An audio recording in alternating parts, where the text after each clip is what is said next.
iri shyamba ry'urugano risobanuye byinshi mu rugamba rwo kubohora u Rwanda no guhagarika jenoside, kubera ko iri shyamba ry'urugano ni ry'umugaba mukuru w'ingabo mushya General Major Paul Kagame cyangwa se Afande PC wasimbuye General Fred Gisa Rwigema ku nshingano zo kuyobora urugamba yajyanyemo abasirikare be kugira ngo bahaturize maze batangire bushya urugamba mu isura nshya. Afande PC ariwe Paul Kagame akimara gufata inshingano zo kuyobora urugamba, bisa naho igisirikare cya RPA Inkotanyi cyari cyamaze gusenyuka nta kigihari.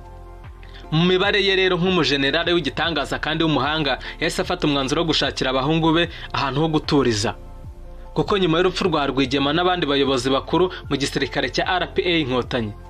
rwari rwashegeshize ingabo ku buryo zari ziri gushushubikanwa n'ingabo za leta FARC,